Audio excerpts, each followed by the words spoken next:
the sun rises across Uganda, a new dawn in luxury living awakens.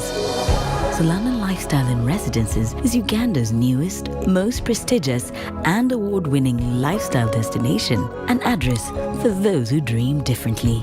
At Salana, you're close enough to the hustle of the city, but far enough to come home to a sanctuary of smart living. Join a community of like-minded individuals where everything is taken care of and safety and security come standard, where each community has a clubhouse, play area, pool, and other incredible features.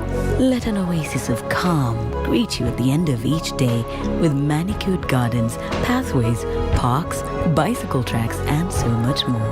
Whether you're upscaling or settling down, buying a first home or investing, Salana has it all. Uganda is now open to the world.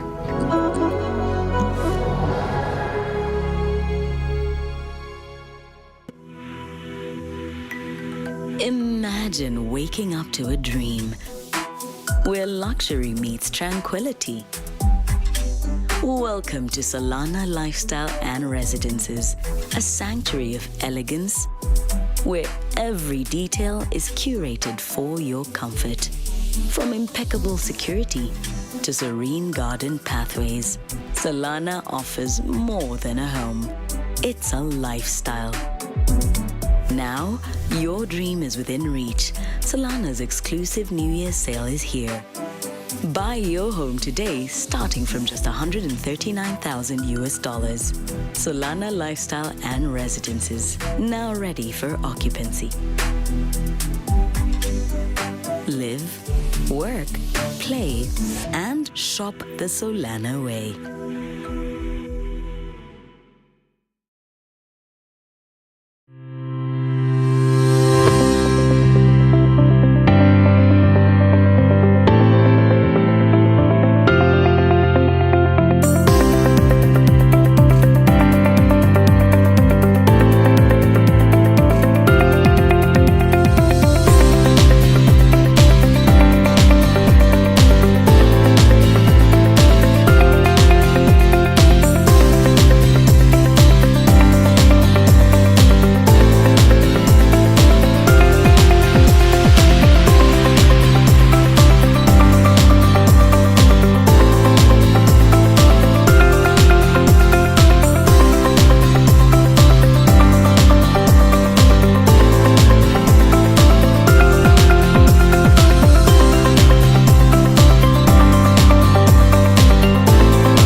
As the sun rises across Uganda, a new dawn in luxury living awakens. Salana Lifestyle and Residences is Uganda's newest, most prestigious and award-winning lifestyle destination, an address for those who dream differently. At Salana, you're close enough to the hustle of the city, but far enough to come home to a sanctuary of smart living. Join a community of like-minded individuals where everything is taken care of and safety and security come standard, where each community has a clubhouse, play area, pool, and other incredible features.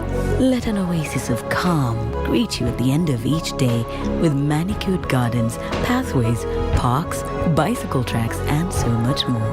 Whether you're upscaling or settling down, buying a first home or investing, Salana has it all.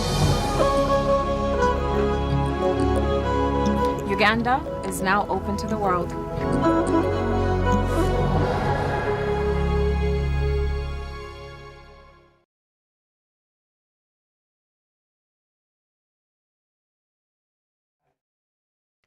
And a very, very, very good morning. Welcome to the NSSF Financial Literacy Program. Every month where we get together and sit. Allow me, this technology is really getting... Every month we get together and sit and talk about money in its, at a personal level. My name is Mboa Apollo, your moderator. No, I'm not the moderator. My apologies. My name is Mboa Apollo, headmaster of this class, and we are composing ourselves into a class where we are going to talk about money. All of us have gone through school over all the 3 years in kindergarten, the 7 years of primary, the 6 years of secondary, the 3 years or 4 years of graduate school, of undergraduate school, and some years of postgraduate school. But in all these years, none of us ever sits down. No teacher ever sits you down and tells you, this is how you're going to manage the money that you're going to come into when you start working. So as NSSF, we take off 2 hours every month and we say, let's compose ourselves into a school of money. And I'm the headmaster of this school. So welcome. Today we're going to talk about the savings ecosystem. What is the savings ecosystem? Who is saving? We are sure if you are logged onto this program, you are saving somewhere, saving some money in the circle, saving some money with a border union, saving some money with NSSF, you are saving somewhere, one way or the other. But who around you is saving? Because when you are saving and you're saving alone, the burden then shifts to you and you alone. So ladies and gentlemen, we are going to get into this conversation, and the experts there, the experienced people, the persons we call people, the ones that only we always wait for the meetings to start, have already arrived, and the meeting definitely will start. So we're going to talk about the ecosystem of the savings. Who around you saves where and why they should save? Why is it important that someone around you should be saving as you save? Is it something that you should only do as a person, you yourself as a person? So we are going to look at this ecosystem today. And thank you so much for joining us. If Shadrach is kind enough to put up those slides, I don't know if we can have them. We can have them and we go through this. Just a minute. I'm trying to navigate this technology. I will need a display Shadrach somewhere because I can't see them on my end. But as we get this sorted, NSSF does this every month. We do this because we have quite a number of savers. We have about 700 active savers. We have about another 800 inactive savers. As NSSF, we pay out about 180, 170 billion every month to members. This is not money that we are giving NSSF as savers. We are giving this money to this. It's not our money from NSSF. It's their money. They have been saving this money over this lifetime. But when we give it to them, we go back to check on them. In 2 years, they have no evidence that they ever received money from NSSF. And as such, we are left to thinking, did that money actually help them? Was it worth withholding this money from them for 30 years only for them to use it in 2 years? So as such, NSSF, we are doing this program to create a financially empowered membership. As our members, as the national citizenry out there, everyone in the public, you should know how to handle money. You should build money. Number 2, you should have options outside NSSF. What else are you doing? Where else are you saving? The money you're saving at NSSF is not as much as you may think. Our statistics put it at 83% of us who have a balance at NSSF have less than 10 million. Where else are you saving money? So we would want to bring that to your front and challenge you and ask you, are you doing that? Also, we want to create a financially empowered membership. We need to have people where conversations are happening. They're not just happening about football, about Manchester, about transfers, but they're also happening about what is in your wallet. So as NSSF, we are doing that, and we are passionate about that happening for our members. So today we're going to talk about the savings. Don't mind, Shadrach will do the slides at the end of the program. We're going to talk about the savings lifestyle. We're going to talk about the ecosystem. And our focus is going to be on the community around you, your tribe around you, your clan, your family, everyone, your askari, the people you interface with, your village. If you are saving, we are giving you a tick. Is everyone else around you saving? And is it important that you need to interest them into saving? Is it important that you take up the championing of asking them some questions? When people come for your daughter at a Kwanjula, can you please ask them, do you have a savings account? Can we start publicizing this? Because we understand if you are the one-eyed king among the blind, you are going to face the strain.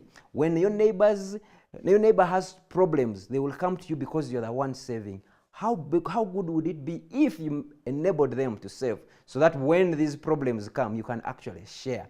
You will never sleep sound if you are the one having a storied house in a community where everyone has a mud thatched house. So ladies and gentlemen, allow us to start and hand over to Uncle D. Uncle D, the persons here who have come to this class this morning, and they address me as Sir Headmaster. Sir, please say it after me. Sir Headmaster. Sir. Yes, the Sir has to be at the beginning and the Sir at the end. Yes. So every time you address me, please say it again. Sir Headmaster. Sir. The persons that have come this morning are inquisitive on understanding what's this ecosystem. Why is saving important? Because they have been saving their money. When do they eat it? If they are saving, is it just for them to save, or their pastor can also save, or their mother can also save? So they want to have this conversation, and I've been told you have two lovely ladies, senior ladies in their own dockets from very huge institutions. So allow me to hand over this conversation to you, and then we'll have it going. Good morning. Once again, thank you very much for joining us this morning. It's always nice to talk about money, because we all need money in our lives. A disclaimer before I even introduce the ladies here. I'm not very good at saving. In fact, I am a failure at saving. So as we have this conversation, I am here to learn, and we're going to learn together. And hopefully, by the end of this discussion, I can save more money. Because clearly, by the look of the cars in this parking lot, I'm the one that has saved the least. So I am learning with you, and we're going to learn together to make sure that we save more money. It's very important. Money is very important. By the end of this discussion, you'll know how important money is if you don't know. If you're around the youth ages, I think you know how important money is. The last time you went out, you had a plan of leaving at 2 a.m., you left at midnight because you had run out of cash. That's how important money is. So you need to save more and make sure that you avoid going out and just save the money. Anyway, with me today are two ladies that should we call you experts? Should we call you seniors? Apollo told me I shouldn't use titles so much.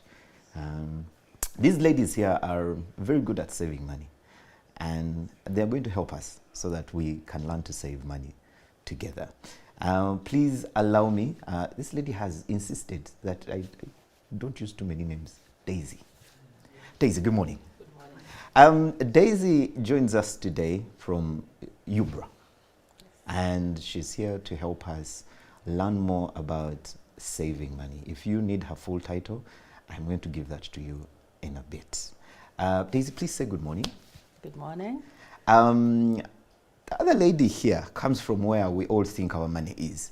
Unfortunately, it is not there. It is that money is from is for the coffers of government largely. The only thing I think they're responsible for is to make sure that they give us cleaner notes. I think that they have done very well, and to make sure that the money is in circulation for us. And she joins us from Bank of Uganda. And please, please say good morning before now. Now I'm getting excited, aren't money? You know, money things get me excited. Please introduce yourself and tell us why it is very important, for starters, for us to save money. Let's begin with that. Thank you, Uncle D. My name is Justine Namata, and I work with the big bank, the central bank. And of course, you stated that we keep money for you and we ensure the supply, but we also ensure that the prices in our nation are stable. Yeah. So price stability. Saving, you've asked a question, and yet you also said that you've found challenges in yes. saving. Yes. It's not only you. It's not only you. All of us have faced this challenge. And because of its importance, like you stated, I must state that the Bank of Uganda has gone out of its normal mandate of monetary policy, and we are now more focused on financial inclusion, because of its criticality in ensuring that we have economic growth and stability. And how can we have this? We can only start by saving. The savings that we will put together, I, Daisy, you, and all others, will help us have economic growth and stability. But will help us also be resilient.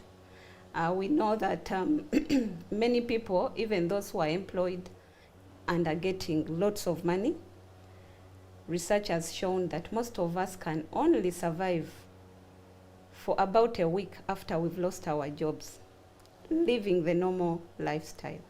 I think a week is stretching too far. Oh, okay. So imagine that Uncle did today, if you lost your job, in a week they will pronounce you dead. God forbid. It's not going to happen. So this is where our conversation will go, Yeah. that we save and be able to live better lives. Okay. And be able to have our families live better lives and be able to have a better economy. I'll stop there for now, unless you want me to add on.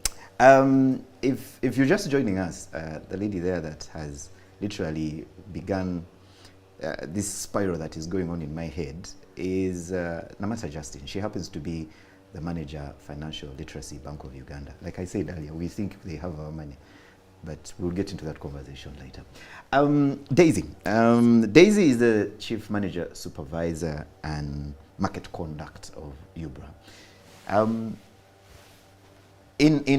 We need to create a culture of saving, and creating a culture is not very easy. It's very easy for us to support Arsenal and Manchester United, but it's a culture that has been built over time. You probably grow up in school and you have a Cristiano Ronaldo, a Lionel Messi that you look up to, and before you know it, you have a culture of every Saturday I have to watch Arsenal play, or Barcelona or Real Madrid.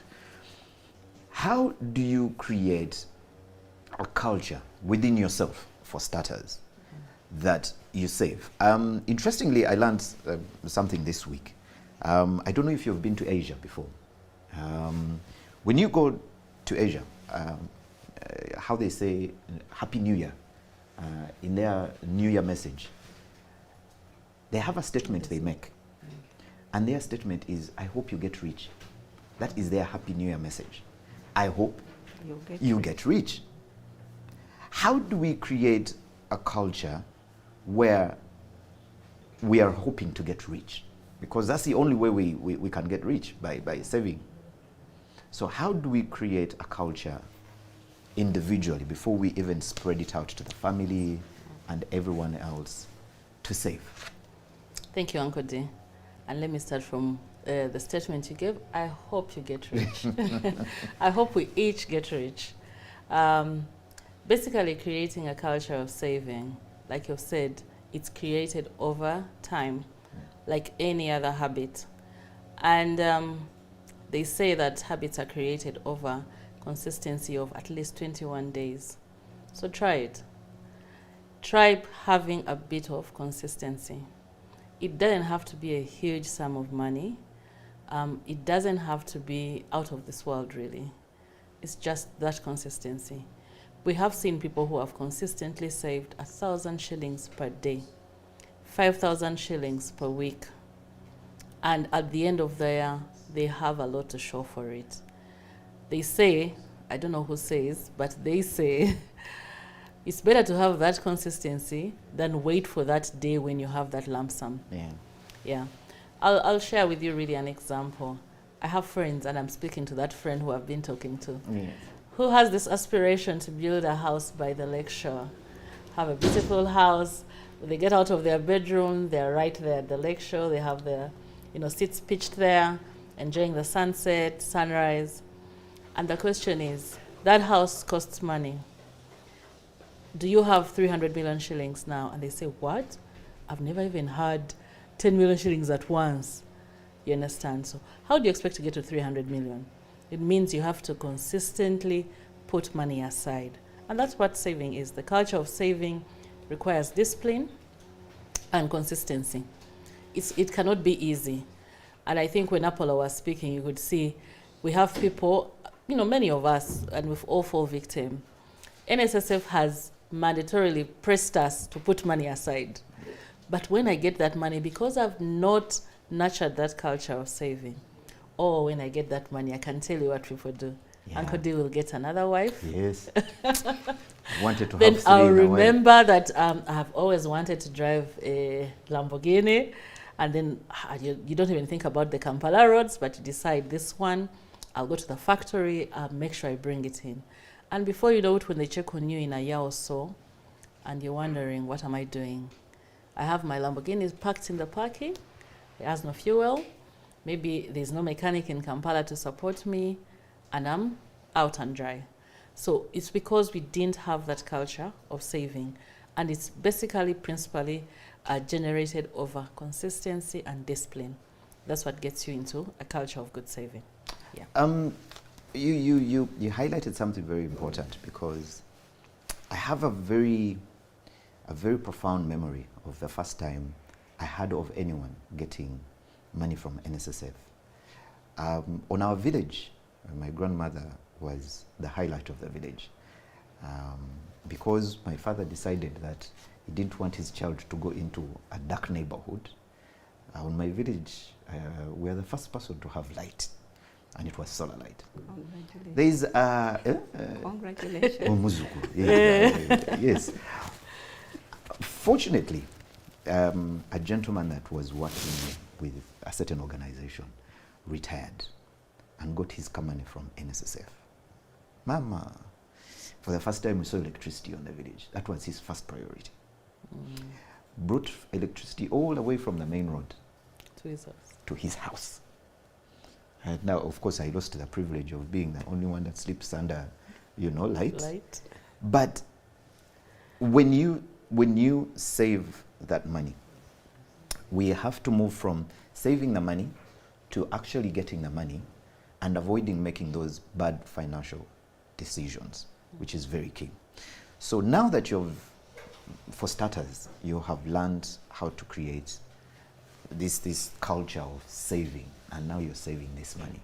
How do you avoid the excitement of, now I have my money? How do I avoid making those bad financial decisions? Many will call them mistakes. Others will say, we've suffered for a very long time. For 30 years. 30 years I've been saving. Actually, I have been forced to save by NSSF. So finally my money has come. I can buy a kaboda, and then I can think of what to do after that. Okay. Really, to make it very basic, let me borrow from when you're getting married. Do you just wake up today and decide, tomorrow I'm going to Namirembe or Rubaga? You tell Daisy, morning, get up and we go. You plan. Yeah. And planning is what gets you to avoid some of those mistakes. Even the kwekuba konfufu is part of the plan. You draw your plan and you decide, what do I want? And this doesn't even have to wait for the NSSF money. It's the daily basics that we do. I'm lucky that I get a salary every 30 days. So it means I must have a plan. 1, for the 30 days. 2, a big plan. Maybe I want to build a house. Maybe I want to make sure that when Burna Boy comes, I'm speaking to my friend who likes Burna Boy very much. If he's coming to Kampala and they tell you that the ticket is 500,000, yes, you don't just wake up and say, now I need to borrow 500,000. It shouldn't be an emergency. You plan for it. So setting goals is one of the ways to avoid those bad financial decisions. You set your goals and you say, in the next month, I should be able to do this. You can even set saving goals. And you say, for this year, my goal is to save as much as 20 million. Why? I've heard that there's going to be a 25-year bond issued in August of 2025. I must make sure I have money for that bond. You're planning. So you start that journey because you have something you're looking forward to. Same thing if you're going to have children. My mother always told me that even if you get pregnant unplanned, God has given you 9 months to plan for that child coming. Yeah. So you can't land on the last day and then you start saying, I wasn't ready for this child. You had a cool 9 months to start preparing yourself. Of course, sometimes you don't meet all the plans that you set, but at least the fact that you have set those goals, the fact that you start that motion is what gets you to avoid some of the mistakes, because then you're well prepared. Even when shocks hit you, somehow you've almost seen them coming. So I think that's one of the ways that you can really use, and it's the basics. Okay. Kids are coming back from school. For those of us who have kids in the national curricula, August they're coming back, but in August they'll be going back to school. So in that period, you must have planned, yeah, so that we start avoiding going to the headmaster. And you go to Apollo and say, please allow me, and yet you have gone for Banner Boy, you have gone to the best bars, the best restaurants, but you didn't plan for that child going back to school. So I think the basic is the basic planning. Yeah. Basic planning. Daisy has been saying a lot of things. You know, some of these things are easier said than done. Planning, saving, priorities in life. I was looking up at some very interesting statistics. As of 2021, in Asia, China in particular, 45%, they save up to 45% of their earnings. It's a culture that has been built over time. In the US, they are saving 5% of their earnings. In Uganda, our statistics are a bit, I think ours might be at 0 point something when it comes to savings. Apollo earlier was telling us how about 80% of the people saving, being forced to save with NSSF, are saving over 10 million. Less than 10 million Uganda shillings. How do I internally appreciate saving money? Because the first rule in China, and they will tell you the first rule of saving money, is you have to know how important money is. When you know how important money is, you know how to behave with it, because you know this money is very important to me, so I can't just throw it around. How do I understand the importance of saving? Thank you, Uncle D. And Daisy has mentioned it very well, that most of us save without a plan. Most of us save without a purpose. So without knowing the purpose of why we are saving, we fall into unplanned activities. For example, we have people who save, but because they don't have a purpose, when Uncle D comes and reads to me a certain deal, Yeah, meanwhile, I have many of those we'll discuss later. I'll just pick up my savings, my hard-earned savings, because I didn't have a purpose, and then jump into that. Daisy mentioned that if you want to build a house, plan, save consistently. But for us Ugandans, the trend we've seen, Apollo will come and mention save, save, save, and people will jump into saving, but not knowing why they are saving. So it's easy for me, if I've saved, I have my saving there, tomorrow they call me, this one doesn't have fees, and I pick it out. But if I had my purpose that I've saved for fees, it's very hard for me to just pick up the money and give it away in a certain deal or a certain unplanned activity. Ugandans are saving, I must tell you. We had a FinScope 2023, and about 44% are saving, but mainly in VSLAs, village saving groups. We continue to ask how Ugandans prefer to save their money, and 83% say they want to save at home in saving boxes. Yeah. Now, these saving boxes, unfortunately, sometimes would get broken. I don't know by who, and the money would disappear. In the VSLAs, in the circles, we've also had challenges where probably the management and run away with the funds. So there are things that we are putting into place as the central bank to make sure that Ugandans are saving safely, are earning interest on their savings, and encouraging the saving culture that you're talking about. And if you allow me now, I can kind of dive into what we are doing at the central bank to ensure that Ugandans save in a safe environment and ultimately improve our culture of savings. Because today we are talking about bringing the excluded into the ecosystem. But we found that even people, if not forced, the people in the formal sector, if we were not being forced by the NSSF to save or by the law, you would probably find most of us not saving. Do we not need the savings? I don't think so.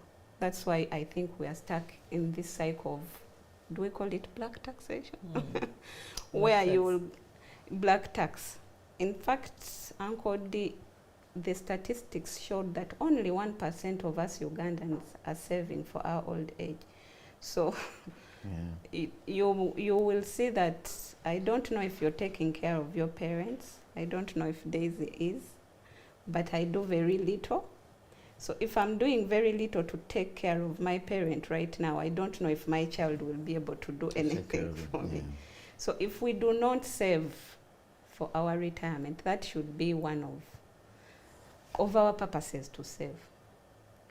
Because also statistics has shown that our, what is it called? Our age of expectancy is also rising. And yet we are not planning for it. So we know we are getting old, we are not planning for it. And then we become a burden to others. And the cycle continues in the country, and then we keep in the poverty kind of cycle. So if I'm to tell you some of the things Bank of Uganda is doing, we are teaching financial literacy also, like the NSSF. NSSF is our partner, and they go out to the workplaces. But we have other partners. When you talk about the importance of saving, if we do not teach it right from the grassroots, our children, then we cannot achieve anything. So we have partnered also with the National Curriculum Development Center, and I must tell you that in the new curriculum of the secondary education, financial literacy has been incorporated. So, and they are trying to do it also for the primary and the upper secondary, to see that the children from grassroots, and it also comes down to us as parents. Many of the people on the call may be parents. Let's teach our children the importance of money. Uncle D, I don't know if you have children. One. I plan on adding on another one. It's just money that hasn't yet come through. So money has become family planning here. So if we all teach our children the importance of money, those Asians you're talking about who are doing so well, they teach their kids from the grassroots. We've seen Asians in these shops working with their children. And yet for us, we will leave our kids watching TV while we hustle. While we go and work. And they ask for everything and we provide. So when we die or when we are incapacitated, they don't even know how to help. They don't even know how to make money. Or if they have it, they can't even manage it. So we need to do all that. We have partnered with other, the institutions we regulate, the financial institutions, the payment service providers, those are like the mobile money service providers, to put in place products which can help everyone to get included into the saving culture. And most recently, we've seen that people can save as low as 1,000 on these platforms. We have a regulatory sandbox where these fintechs can come and test products. And we've been lucky to see some products being tested on fishermen. People tell us fishermen don't like to save or to, they think they will die the next day, so they prefer to eat their money as it, but products have been tested and they are getting into the culture of saving. On these platforms of the payment service provider, we are seeing a pickup. If I'm to give you some of the statistics, I think about 2.9 trillion was saved in June on this, just on the mobile money platforms. and it moved up from about 1.4 trillion, which was in March. So we are seeing a pickup. Of course, comparing loan products to saving, the loans are up there, meaning people are picking more loans than they can save. There have been barriers to this saving. People are saying the branches are so far, so we cannot save in a bank. But we have gone into ensuring that there are agent banking branches, agent banking at the grassroots, so people are able to open accounts and save. Okay. The bank is also moving into, people complain of high costs for opening a bank, account maintenance for opening a bank account and for maintaining the bank account. But we've moved into a study where we are looking at the costs and working with these stakeholders. How can we reduce these costs to ensure that even omuntu wa wansi gets into the ecosystem, the formal system? And this is majorly to ensure that our money is safe. Okay. Move away from the unsafe savings. Of course, we look at also consumer protection. There is a lot of mistrust into the banking sector or the payment service provider. Of course, there has been fraud. So people tend to mistrust these systems because of what is happening. Okay. But sometimes it's our negligence as consumers of these products, or it could be laxity on the side of the provider. So there are consumer protection regulations that we are having as a central bank, and we are helping people to save safer. Okay. Yes. Thank you very much, Justin. Thank you for helping us with our money. You know, we have a lot of mistrust. When I was coming here, I was a bit in a rush. I left my car 20K on the table at home. Now, just when you're talking about mistrust, I actually just thought, will I find it? That is now my worry. And that's the worry of Ugandans. We want to save money. We want to put it somewhere. But we have that sort of, NSSF is taking my money. Meanwhile, I'm not very happy when they're taking my money, because I have plans for my salary. Yeah? So when my salary comes, and then I hear there are some people taking my money, now my budget at home for tomatoes has gone down, carrots, those things. I was planning on having a fruit salad over the weekend, and I learned that NSSF has taken some of it. I now start chopping down my budget for the month. They are forcing me to save, which naturally I should be doing. I'm going to sound like our leader. Now, in 1969, when we were coming into power, 69, we started fighting. Yeah, just random figures. When we were growing up, we would have those saving boxes, the ones that you mentioned earlier on, where you would remove a tooth, give you some money, you go and put it there, and that has sort of disappeared. And that's how we create the culture of saving. Because you know, when you get, every time, it created two cultures, a culture of begging and a culture of saving. Every time they would tell you, Auntie Daisy is coming. You know, as soon as Auntie Daisy comes, Auntie Daisy, yes? Some kawan thou. So when they give you that 1,000, you go put it in your savings box. That culture hasn't transformed or moved from the boxes to now, I have a job at Sanyo FM, I get my money. Soon as my salary hits the account, I go to Bandari. And we have been told to reward ourselves because we work a lot. So I go to Bandari and I reward myself. Unfortunately, the people that tell us to reward ourselves don't tell us what percentage to reward ourselves on our salary. So by the time I leave Bandari, I think I've rewarded myself a bit more. I'm at 40%. So now I'm thinking, my monthly expenditure, I now don't have anything to save. In fact, I am thinking of, can I now borrow so that I can survive for that month? How do we go back to the grassroots of saving in that box so that by the time a child gets to school, they get their first job, it's already in their head that I have to save some money, not forcefully. Yes, NSSF can, because NSSF has options for us. They have the mandatory, where they'll take a certain percentage, but they also give you a chance to voluntarily That one. deposit some money. How do we create that culture from grassroots? Because the people that are challenged the most are not the ones that have been working for 20, 25 years. The first 1, 2, 3, 5 years of work is where you face challenges, because excitement can't be cut short. True. Finally, I am earning my own money. I won't beg. No one is going to tell me how to spend it. No one is going to tell me what to do with my money. How do I create that discipline for the first 5 years? Because that's very, very important. The first 5 years will dictate, you know, your career and your life. And when it comes to savings, how do we create that? Okay. Not just the 5 years, really, Uncle D. Yeah. It is the lifetime. For me, that is anyway. where things went down. And to take it back to the saving boxes we had, or you had, Yeah. the idea was you're telling this child from the start that you've got 100 shillings, you don't have to spend the whole 100 shillings.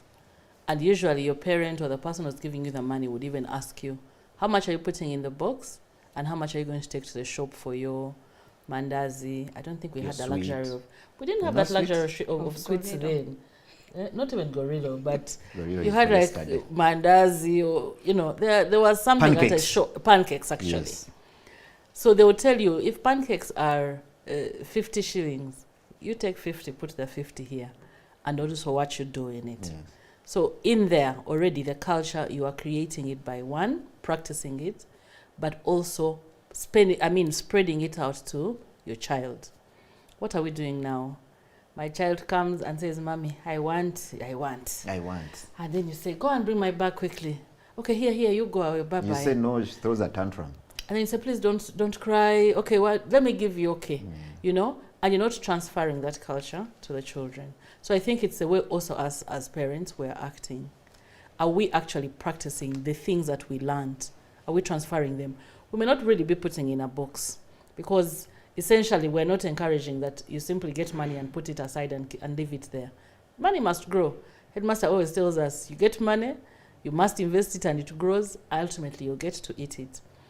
And in there, then you're seeing the culture that you're going to create is, I must see if this money grows, then I'll have that culture of saying, I must be able to put money aside, because I know it will grow if I put it in the right vehicles. Just as talked about what Bank of Uganda has put out there, the banks have a lot of those products. There are lots of investment products out there. So it's not even just the culture of saving alone, but what are you doing with the money that you put aside? Are you going to save and say, okay, I'm just putting aside 10,000 every day for Bandali? Yeah. Really? Very important. At the end of the month, Bandali has taken the money, so you don't have that drive to actually put money aside, because either you suffered with a hangover, or there was even a fight in that bar, and you realize, I shouldn't be doing this all the time. You understand? So it's not even just the culture of saving, but investing what you're saving, because ultimately what gives you joy is the money, not so? Yes. You must see the money coming. Yes. The only way you can sustain that money coming is by investing it in the right places. So investing is one other angle. But also, there are lots of people supporting us. You're putting money, NSSF is taking your money, and they have professionals who are saving, who are investing for you. Yeah. It means that they've taken that burden off you to go and start looking for someone to invest for you. And there are many other schemes out there. There are even employers who have created schemes and they've told their staff, please participate. And Uncle D says, no. What NSSF is taking mandatorily is enough. The rest of the money is mine. But if I asked you, NSSF only takes 5% of your money. Where's the 95%? You have nowhere to show for it.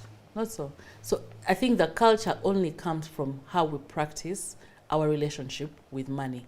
If you feel like when I have money, I'm untouchable, like you can't tell me nothing at this moment because I have 1 million shillings in my pocket. The 1 million shillings is going to go away. The other way of creating a good saving culture is by having a budget.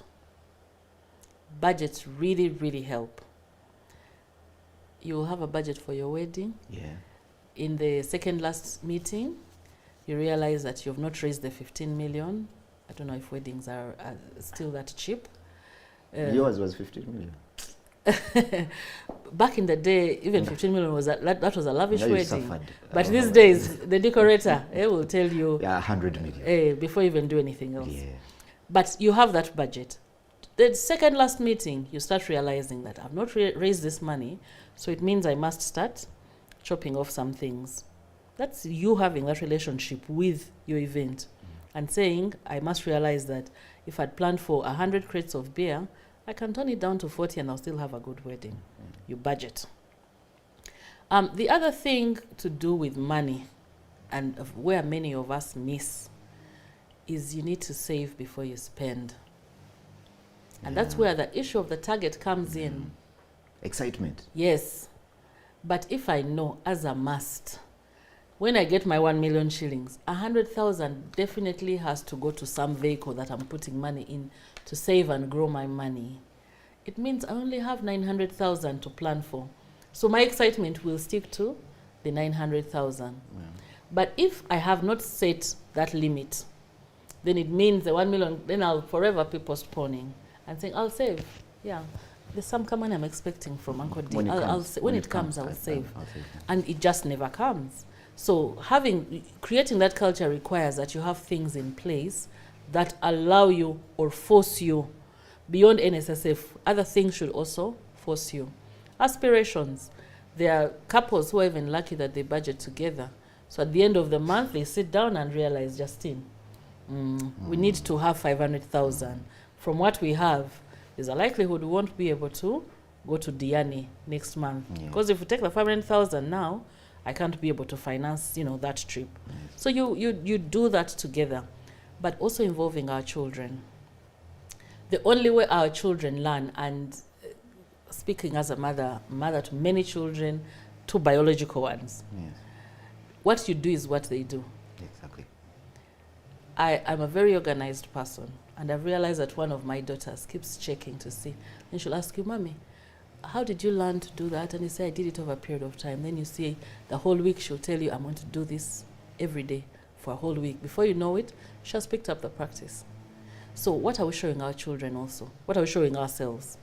When Apollo was introducing the topic today of the ecosystem, are we spreading that gospel also to our relatives, to our friends?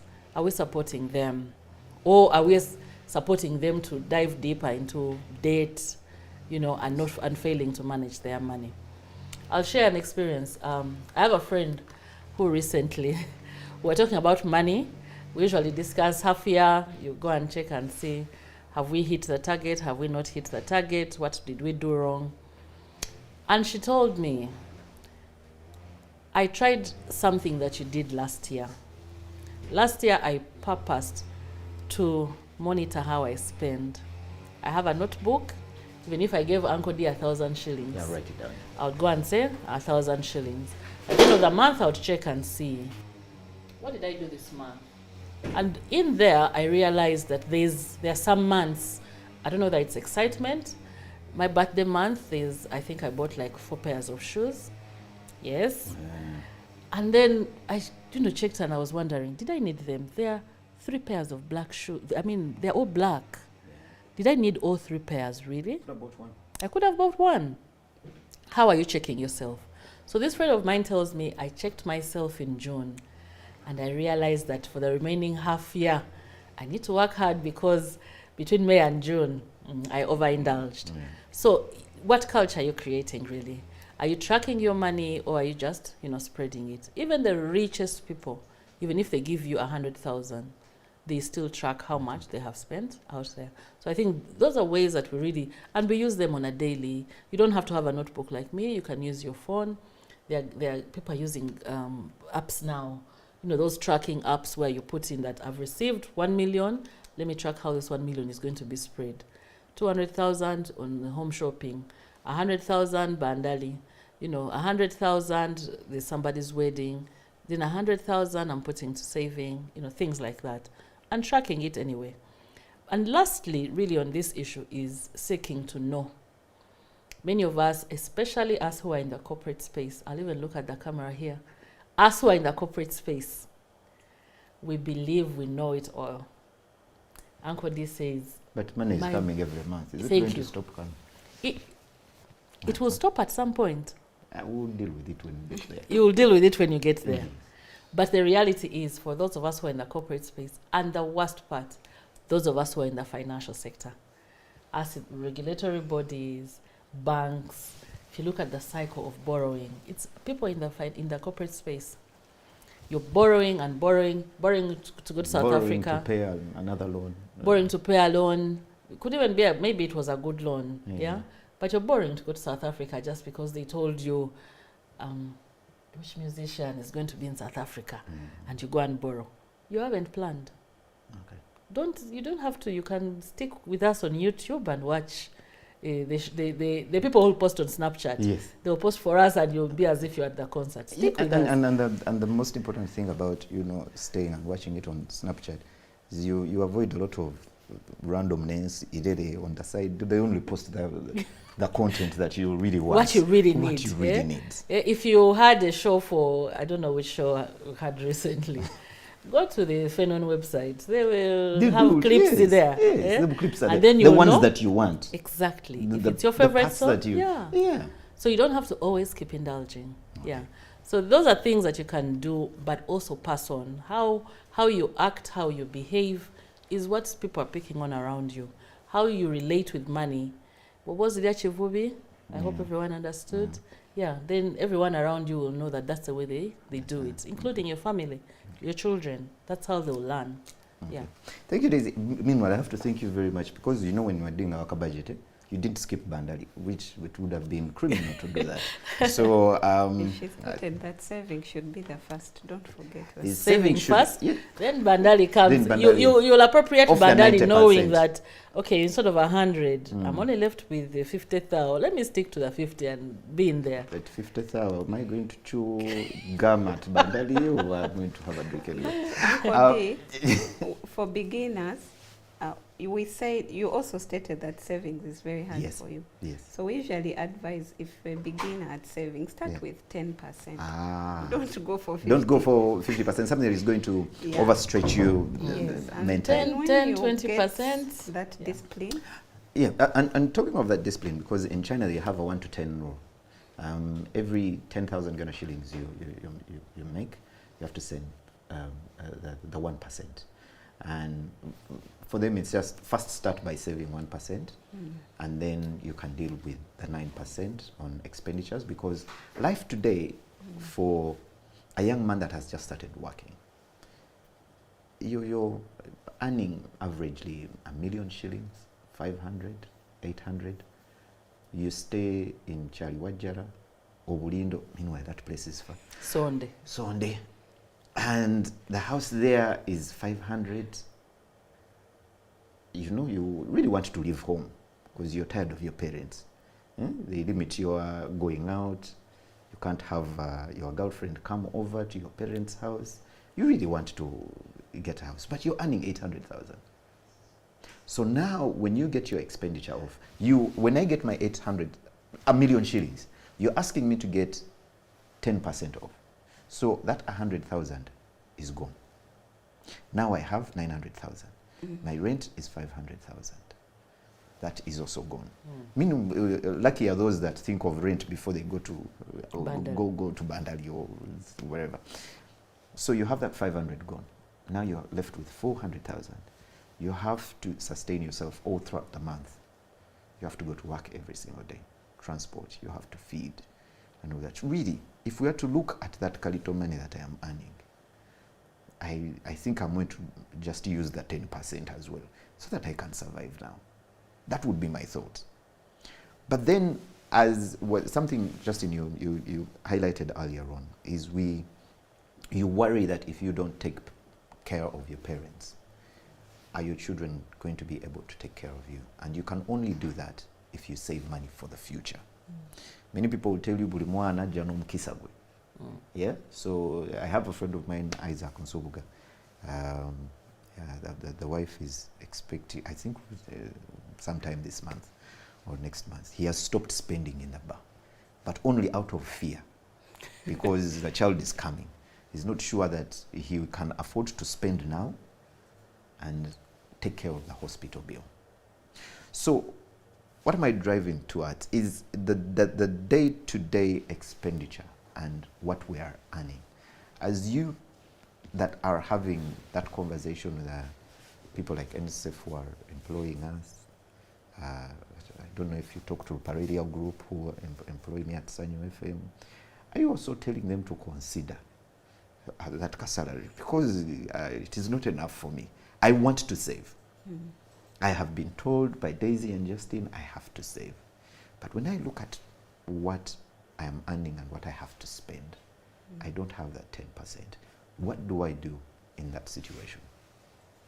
Because I want to save, but I also want to live life. I don't want to die.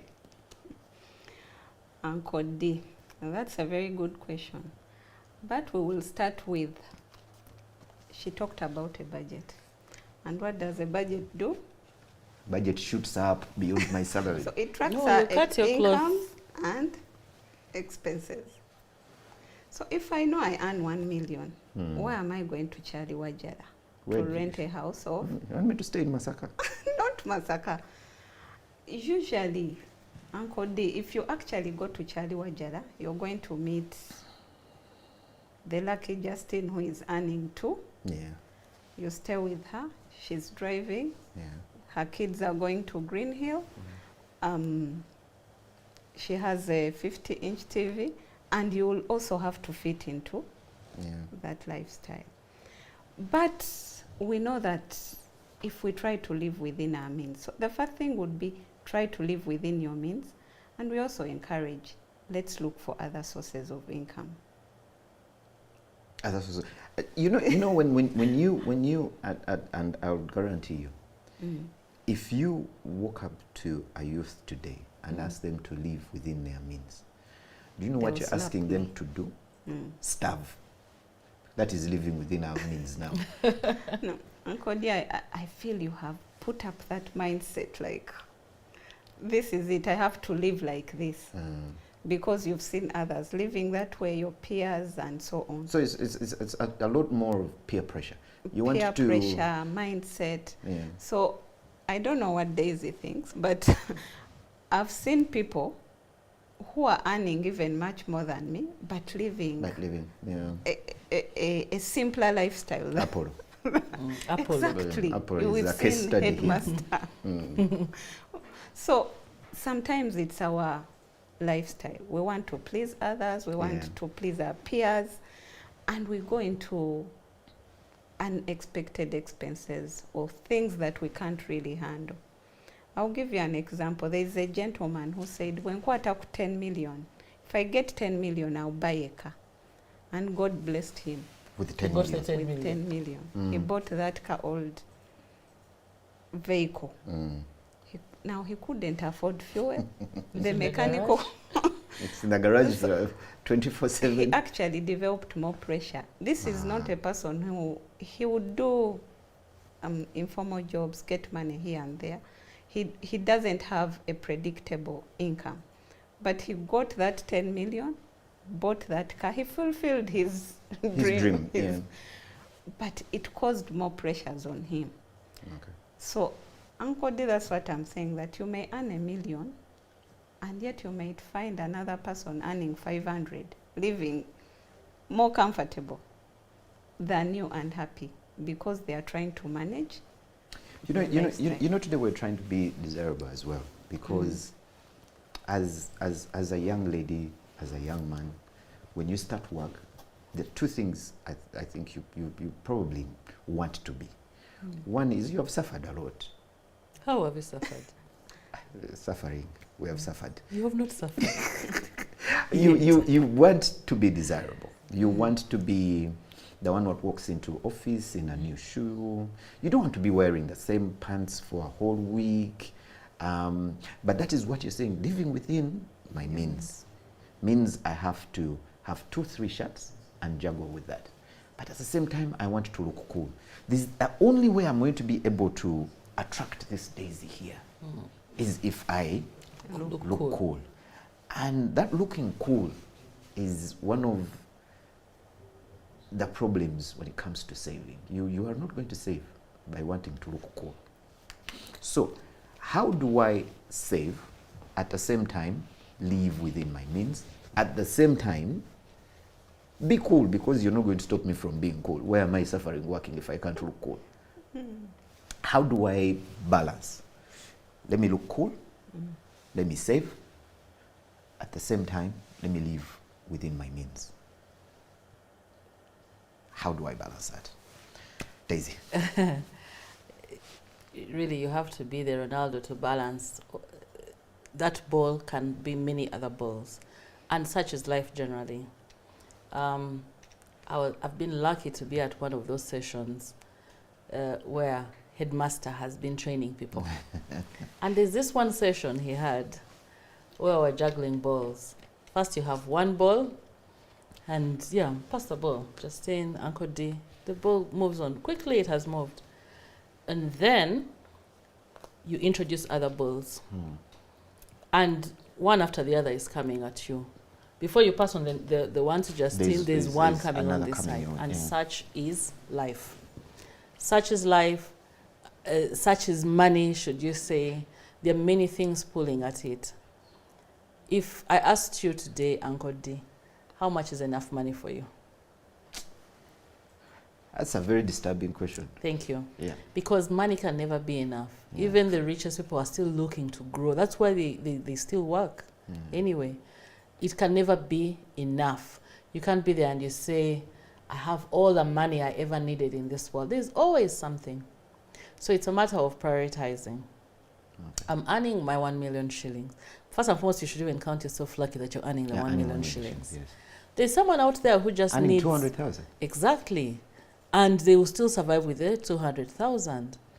Some will even walk to work if they're staying near, that is. So as Justine said, you're earning 500,000. You want a house of 500,000. What is your You want to stay in Sonde. You want to drive a Subaru, really at 500,000. So you need to also prioritize. And it can never be easy, definitely. Because sometimes you prioritize and you say, for this month, I'm only going to spend 200,000, but then needs come at you. But what are you doing to nurture that culture of prioritizing also? Okay. Yeah. So life will always throw things at you, but if you prioritize, if you also use those other tactics of budgeting, planning. There's one time a gentleman, we had a financial literacy session when I just joined UBRA. And this gentleman said, you need to realize that you are not the savior. You're not everyone's savior. Yes. So if you have not prioritized, it means Uncle D comes and tells you, my daughter is unwell. You chip in. You chip in. Daisy comes and says, I don't have transport. You chip in. And at the end of the day, you start cursing the world for not taking care of you. You understand? Yes. So we also need to understand where, in what circumstances are we living. You can still look cool with three shirts. If your target is to look cool, get those 3 items that you're sure. When I'm going to make you look cool. When I wear this card dress, man, wherever I pass, they will know that I passed. But you have to avoid being called one card dress lady.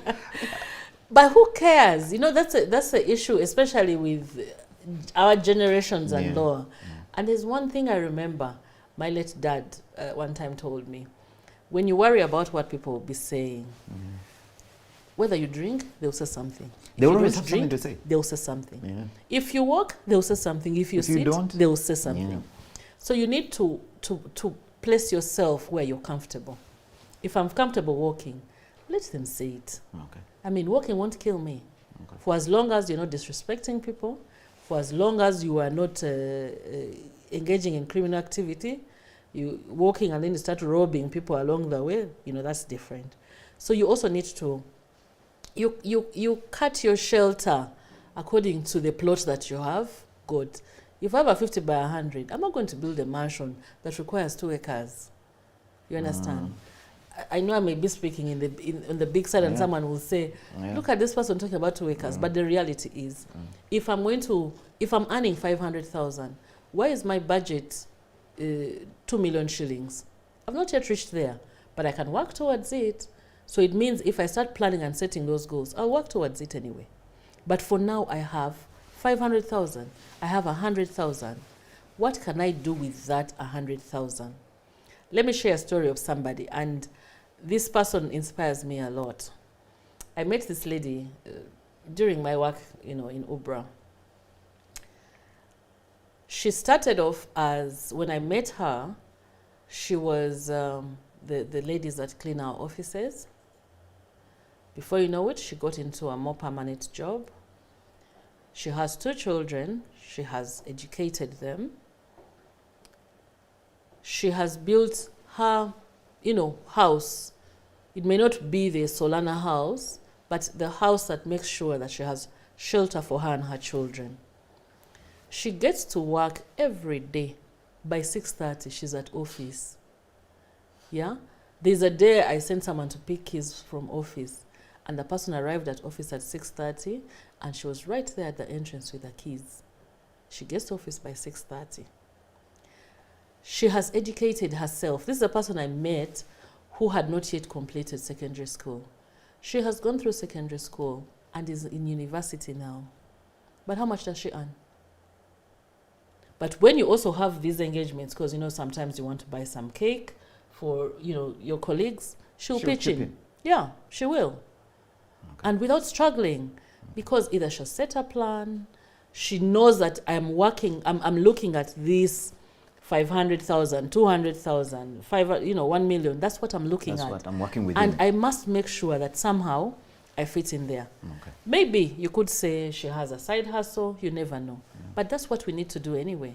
Okay. Because if you realize that the 1 million is not enough for me, I must look at the side hustle. Okay. And ultimately, that side hustle may be the one that becomes the main hustle at some point. Okay. Yeah. Thank you very much, Daisy. If you're just joining us, first of all, you are late. Sahid Master Sir will come later, and I think you're going to be one of the latecomers that are going to receive some canes. But thank you very much for joining us. This is an NSSF financial literacy program where we're helping people create a culture, the ecosystem of saving. We want you to save money, not as you are suffering. You have to enjoy life, but at the same time, you have to save money, live within your means. If you're earning 1 million Uganda shillings, first of all, you are very blessed that you're earning 1 million shillings. As we have learned today, Daisy knows people who are earning 200,000 and they're doing very well. So you who is earning 1 million Uganda shillings, why are you not doing well, my friend? Why are you not saving? For just a few key points to share with you who has just joined us is at least today we have learned that we have to live within our means, for starters. It is a must that you have to save. If you're just beginning to save, Justine has told us start with 10%. Should we change to 5 or we stick to 10? 10. After this conversation, is still 10? Still 10. So if you're just starting to save, start with 10%. I highly recommend and advise people to save. You know, when NSSF forcefully takes your money, it is also very good to show them that you want to save, and just forcefully also give them money, that 10%. And tell them, you forcefully took my money, now I'm also going to forcefully give you my money to save, so that the money becomes a bit more. So 10%, you add it to your savings. Then the 90%, we have learned from Daisy and Justine here that you have to suffer a bit. You have to, there's nothing that comes without sacrifice. So you're not going to live large and then save at the same time. As we talk about living large and saving, there is one key factor with the African child. As soon as you start working, the expectations of family. I met a Mzungu man one time who told me, you know, Africans, you're born in negatives. You know, as soon as you're first earning, you have to pay back something. You have to take care of your mother. You have to take care of your father, your auntie. I have problems. Me, even when I have spent my bad saving habits, I have spent my money, I have nothing, and there's a barrier at home there. As soon as I show up, Uncle, do you be on TV? You have money? I'm like, which one? I ate all the money. So your aunties are expecting something, your uncles, your siblings, your parents. Sometimes you even want to ask them, but you people, why don't you save your own money? But you can't ask your parents questions like that. They will tell you how they paid your school fees. So how do you manage? Because this time around you're not pleasing people, but you have to manage. You have, it's our culture. When you grow up, you have to take care of your siblings, you have to take care of your family, your immediate and extended family. How do you manage and not be the selfish earner in the family? Because now we are creating an ecosystem here. I have to save, but I have to also take care of my people. When my cousin has a wedding, they have expectations. How do I not meet their expectations and not be selfish at the same time? Because I want to save. Thank you, Uncle D. And Daisy just mentioned something earlier, that we get this attitude of Uncle D has this problem. I have to chip in. I have to chip in. Do I have to? I don't think so, honestly. I don't think so. You want me banished from the clan? No, you won't be banished from the clan.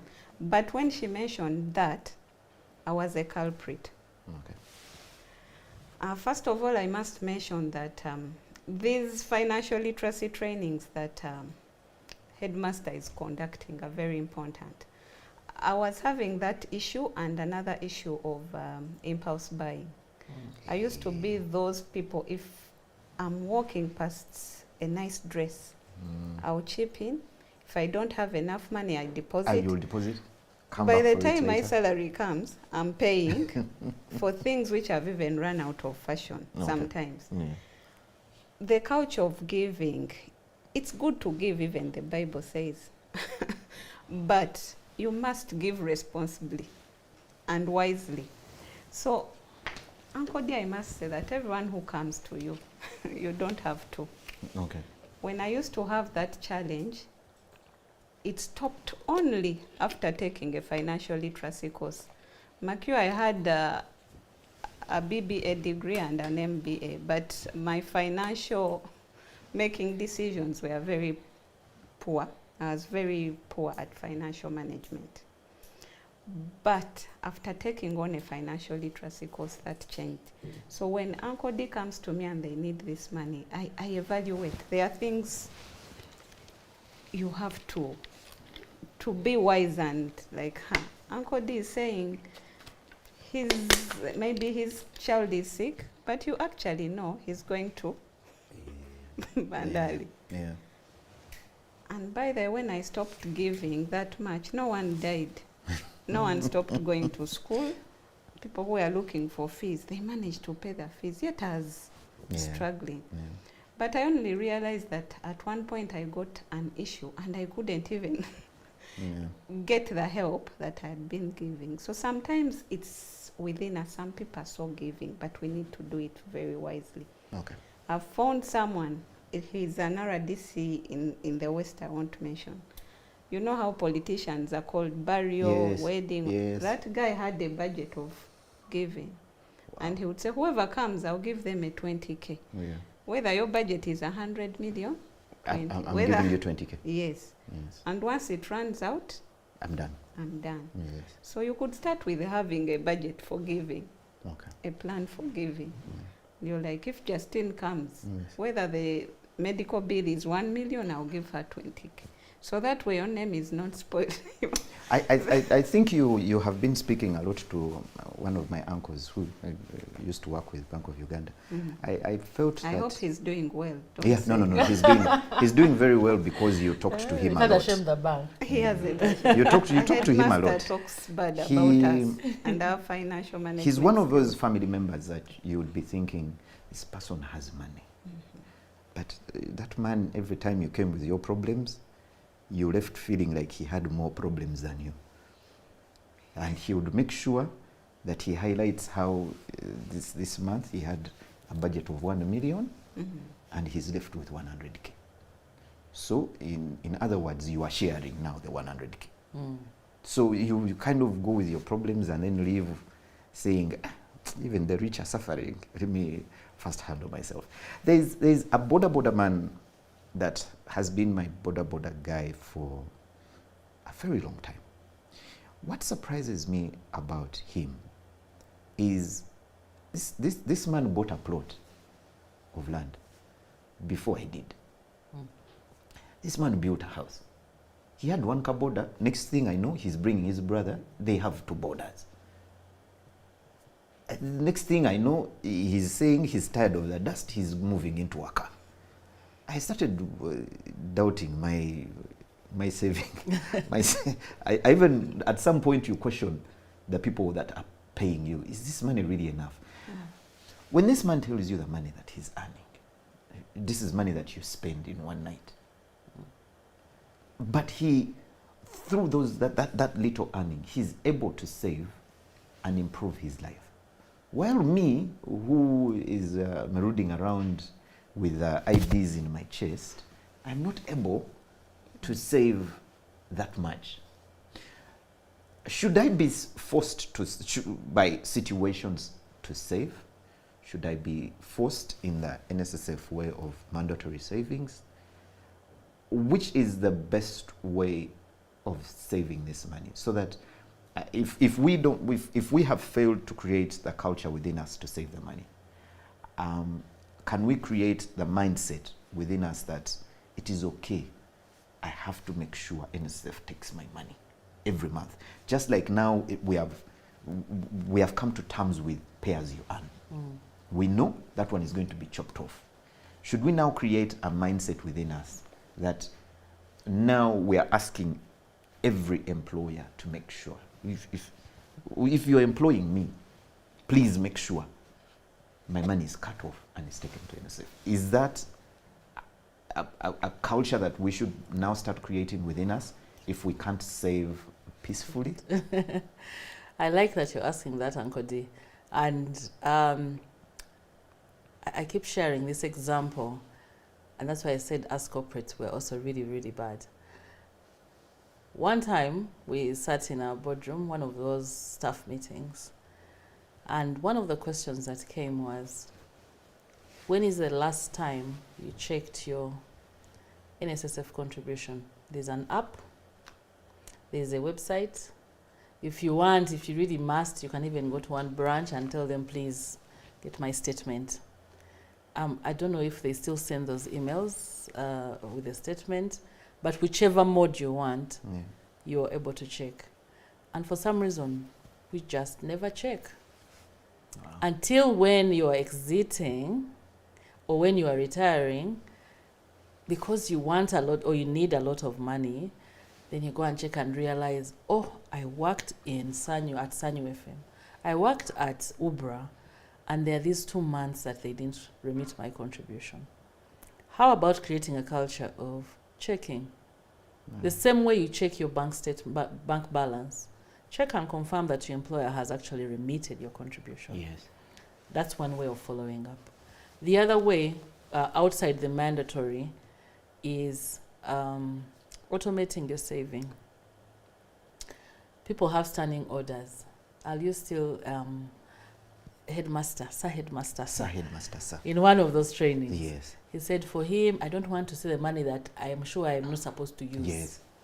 Yes. So it has already gone off. Standing orders. Yes, by the time I go to the bank and the rent has plug in my paid, ATM, it has to be money that I'm only seeing usable balance. Exactly. But if you say, let the money first drop on my account, I want to see then I go and pick it out. Then I take it to wherever I'm supposed to save. There's something that happens in between. From when I pick it to when I get to where it's supposed to go. Yes. It's now, beaten off. So automate. Yeah. Automate your saving. Yes. Yeah? In which case then either it is the standing order in the bank, if for those of us who are lucky to have other occupational schemes, the structure of the sector is that you have the mandatory, then you have schemes that have been set up by employers, then there are those schemes that we join that have been set up and you join as an individual. If you're participating in those, automate it. Go and tell HR, before you send my salary, please deduct the money going to the SACCO. Deduct the money going to my retirement, the internal organization's retirement scheme. I've also subscribed to this retirement scheme. Please send my money there. So that by the time it's coming to your account, it's just what fits within what you should be spending for that month. So automating is also very important. Yeah. The other thing is, and this could be really broad in creating this culture of accountability, the people that you are, who is your accountability partner, for instance? And here I must be specific, that they don't have to be your spouse. Hey. No. You know, many of us, and when Apple was talking about those people who finish their money in a year, us women, we go and say, Mwami, I've received my 300 million. And then Uncle D comes with all his ideas. He has had, he has not even experienced them, he has not tested them. Try and error. But because he's my advisor. But this accountability partner I'm talking about is someone you may be looking up to. There are people who, they're, you know, those VSLs that you see, the circles or those saving groups, even in the market. It's amazing that those women in the market have accountability partners. Yes. That will come and tell you, sente z'ekibiina waziwaddeyo, nedda sooka oggyeko sente z'ekibiina and you send it. You understand? Yeah. That's your accountability partner. So who is that? Who is in your circle? Who is in your money circle? The other thing is creating partnerships. Justine was talking about the partnerships that the Bank of Uganda has had with other entities. Yeah. She forgot to say that they've created partnerships with other regulators. Because this financial inclusion thing, this saving agenda, we can't do it alone. It means I'm going to reach out to somebody. Who is that somebody? It's either a financial institution. If there's, for example, my bank will send me notification if there are bond issuances, for instance. They'll tell you there's a bond like this, you're eligible for this amount, you know, come and reach out to an advisor and you see what's possible. But no, that's on a corporate side. But imagine if you're just doing it person to person. If it is in a home, who is accountable to who? You men don't want to bring your money on the table. Then for us women, my money. My money is my money, your money is our money. Yeah. But even that money, your money that is coming, what are we doing? How are we accounting for it also? So having that accountability partner is very, very important. In the corporate space, or in, you know, if you're looking at institutions, the partnerships that you create are also very important. For instance, I'll tell you that in growing the retirement benefits space, as a regulator of the retirement benefits sector, we've had to rely a lot on sector players. Who are they reaching out to? If it is a scheme, who are their partners and how are they reaching out to people? How are they selling these products? Be keen on what they are telling you. Many of us, we also don't want to check information. They tell you that this bond will give you 17%, and you don't go into the detail of knowing there's a tax component. Then before you know it, at the end of the year or half year, you're saying these people fleeced me. Yes. They told me 17% when I calculated on my phone, it was 16 million. Now they're telling me they're giving me 14.8. You understand? So even the information that we receive, how are we processing it? All those help us to make sure that we are part of a bigger team. Now bringing it to the grassroots or to our homes. If you receive some, you know, good news, should you say, of how you can actually bust this challenge of saving, why not pass it on to the people you deal with? You go and watch football, but you leave it at the football.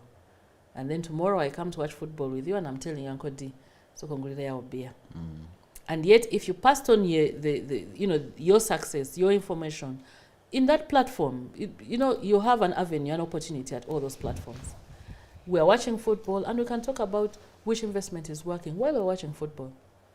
We can talk about how to save money while we're watching football.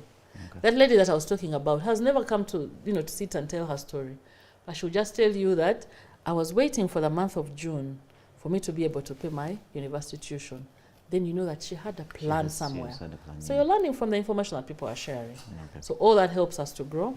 This ecosystem, as Sir Headmaster Sir called it, because you can't do it alone. There are many people There are many playing people, in there. the people that are The around you. other last opportunity that we have, and I think in Africa we have been blessed with these financial, we call them payment platforms. Yes. They make it so easy to do things, so easy to save, but for the providers also so easy to bundle products. Yeah. We have seen instances where you are buying airtime and then MTN message pops up that you are able to also buy insurance, Yes. for instance. Yes. It's bundling products. Yeah. The information is out there, but the message comes and you just flash it off and next. But an opportunity is right there in front of you and you've not used it. So how are we using, those payment platforms also? How are they supporting us? Okay. Are they taking more from us than us actually utilizing them? Or like Justin said, we're just using the ones that have loans. Those ones we are keen Yeah, to those see which ones, app yeah. has, They come in handy sometimes. So how are we using, it's okay to get a loan, but have Yeah, you planned but for it? have you- How have you scheduled even your payments? Yes. Or are you just getting a loan because it's there? Usually we first wait for the people to call us, tell us to pay the loan. Then we remember Then that you we remember have that to you pay. have a loan. Yes. I want to share a story, and I hope the gentleman who he may be on watching on Zoom, he knows that it was just a learning lesson for many of us. So this gentleman went to the bank to get a loan. And I think in not reading the terms of the loan, he was also given a credit card. They're called credit cards, debit cards. Which was the Credit cards. Credit cards, Yes. yes. He was given a credit card. And the excitement that Uncle Day talked about, he went and swiped and swiped and swiped. But he didn't take that keen attention to read that fine print on managing the credit card. And many of us fall victim there. You go to get a product from the bank, read that fine print. I have friends who say, my eyes, I wear specs because I've always been looking at the fine print. Yeah. Because I want to see what is in those small little letters. And that's for us who are in the corporate space. Or even if you are not educated, when you go to the bank, because I've worked in a bank before, you'd have clients who'd come and they can't even count the money. But you have that trusted person who comes and they count coin by coin. And then they show him, Uncle D, kuno mtwalo. He says, okay, give the teller. Uncle D, this is 1,000,000 shillings. I'll give the teller.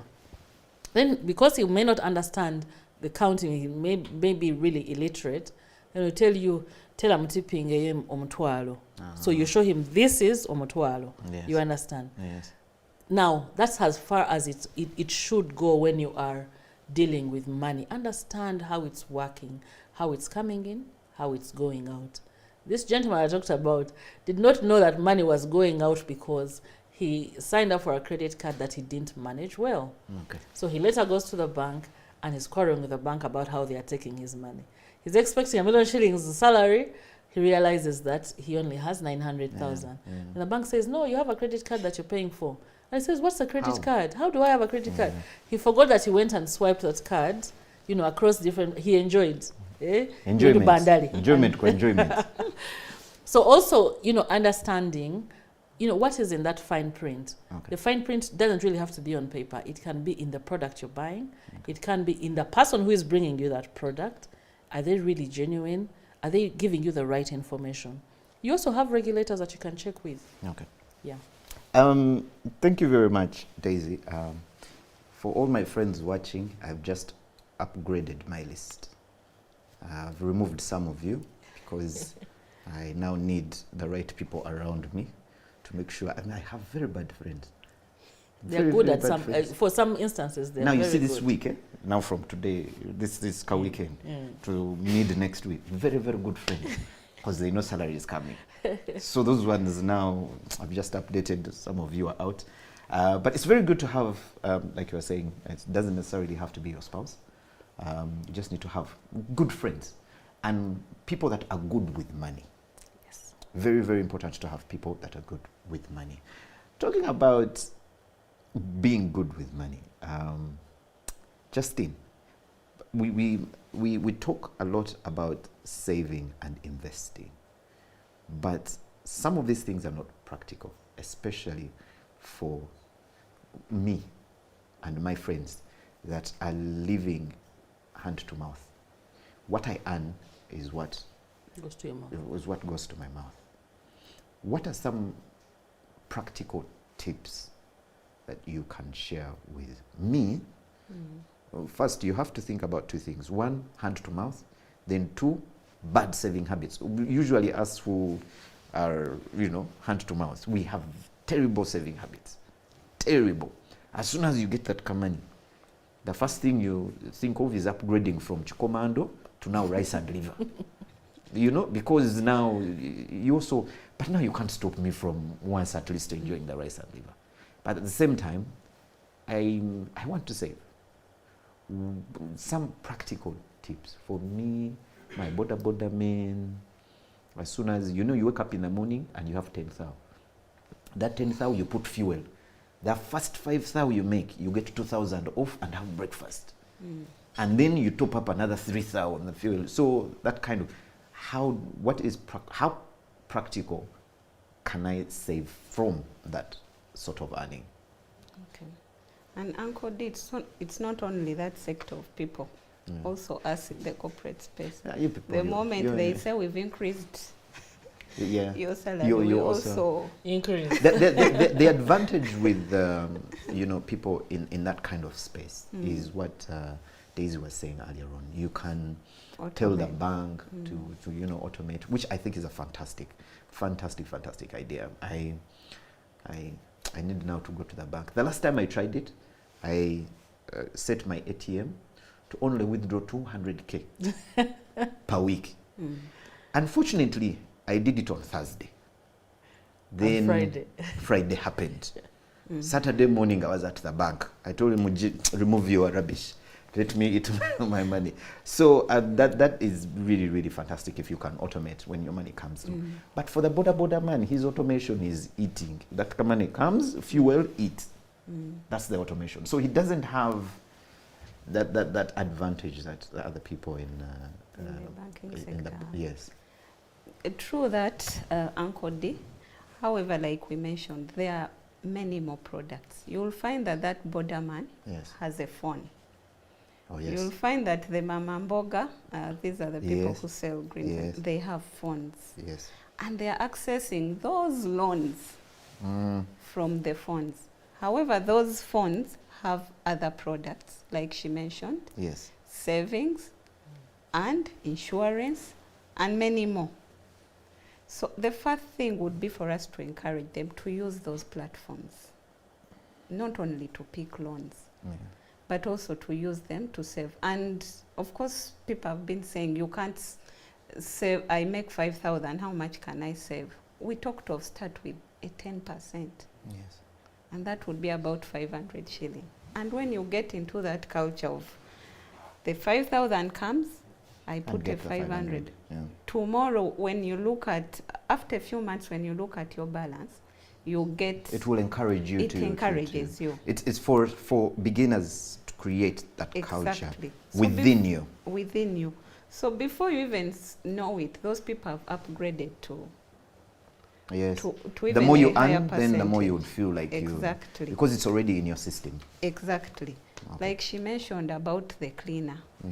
And how she has grown. We've seen many of these people getting to better places than us who are Yes. There was a prominent Askari they showed who was an Askari, did his degree, and he's now getting employed. Yeah, a friend of mine just told me, they sent me a text and said, when he wasn't used to saving money. What taught him to save money, interestingly, was Kameza money. The madam at home, so with this Kameza money, would save. It bought a couple lot in the village. So this man said, from wait. Kameza money. Yeah, from Kameza. He said, wait. My Kameza money is being used for other things. But so, you've not gone hungry. Exactly. And say, but wait, I give her money, I come home. I eat. How is she able to save from this Kameza money to do something like that? And I think it's also very important that sometimes we learn our partners and the people around us, our friends, and pick up from them. Because if this person is able to save from Kameza money to buy a plot, it doesn't matter how much it is. This is a person that already has the habit of saving, which you don't. So you need to encourage. I know we have fear There is a post I landed on last night of a lady that they were together for 16 years. And the man had refused to marry. After marrying, 1 month, the woman asked for divorce and claimed 160. So there is that fear that naturally men have, that, you know, I can't trust madam with my money. I can't trust her with my savings. Yet she's saving more than you are through the kalito that you're passing on to. So I think it's also very important for us to trust each other and pick up things from our friends and our partners or from one another. If I am very good at spending, madam should learn from me how to spend. If she's very good at saving, I should also learn from her how to save. So we're still going on with some practical tips for... and like she mentioned, accountable partners, forming up those, we've seen it's now either becoming trendy, but very important, forming up those little circles. Circles, yes. Yes. I'm very happy that you did not say the other borderman was in a circle? Intelligence or what. Oh, yes. Usually when people... When they do that, then we start saying, oh, you're Nalavika. Mbega. But actually the man has learnt the art of saving and the discipline. And I have a personal cousin. I saw her come from the village with nothing. She works in Nakasero market, tomatoes. She started in Kamocha. They closed the market. She went to Nakasero. Right now, she has built, like she said, she had paid fees for 4 kids.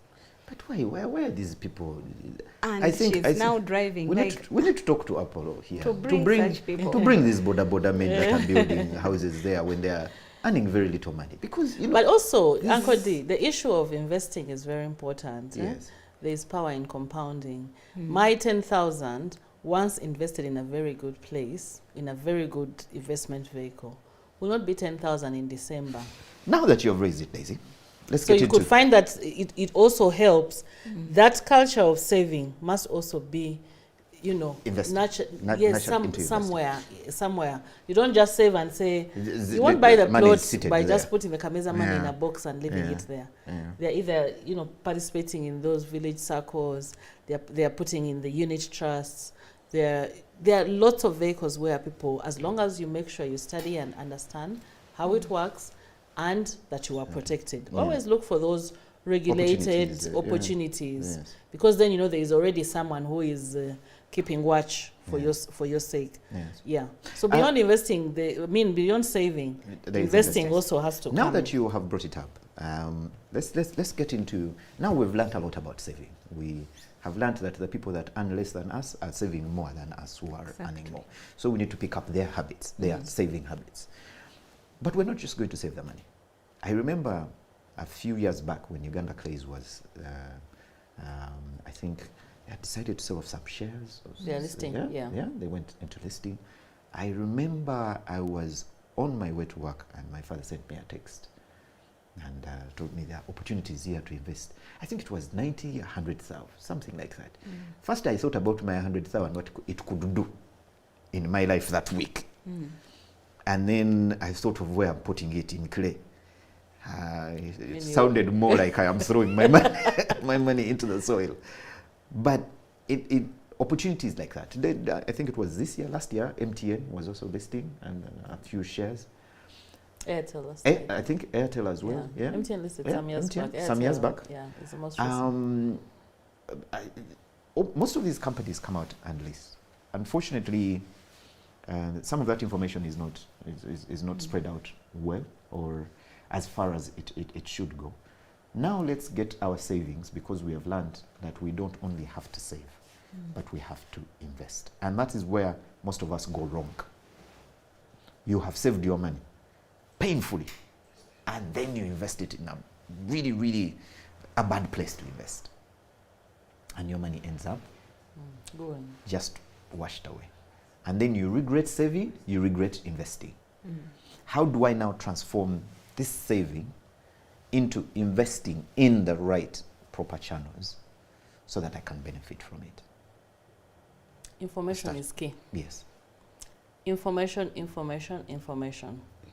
Before you make that decision, please get information. Don't just get excited. Don't just get excited. You know, I like sharing examples. Yesterday, my sister calls me. I was in a meeting, so I missed her call. But you know how the phone rings and it's not stopping? Yes. And then when I checked my WhatsApp, she had dropped me a WhatsApp. I said, Daisy, you're in the financial sector. First tell me about this bond coming in August. So when she gives me the details, because she's been participating in the bond market, she gives me details, and then she's like, I'm not very liquid, but if I can get like a 10 million, I put it there. I need to make sure, because this is a very good bond. Yeah. You know those long-term bonds, they also have some tax waivers or discounted tax. They usually these days, government has been issuing very good loans. These guys are giving us loans that have very good return. So when you look at it and you balance off and you say, this 10 million, putting it in a business. Yes. And Today, every time people get money, they're thinking, I don't know why. They either start up a salon. Now they sell clothes at every corner. It looks like that's where we can all invest. So in her interesting me, I got to think, yes, 10 million, instead of putting in a business that I'm not sure or I've never tried out, and doing that 10 million shillings in a bond where I'll get some money with these guys working for me. Practically, they'll be doing everything for me. Yes. All I know is that somewhere after 6 months, some money drops on my account. Okay. So information. And I was sharing that example because many times, imagine someone just comes at you and tells you there's a bond, and you have your 10 million, just say, let me put in. But this person is going out and saying, you're in the financial space, or you have people you can call. Yeah. First tell me about this bond. The same thing for all those other investments.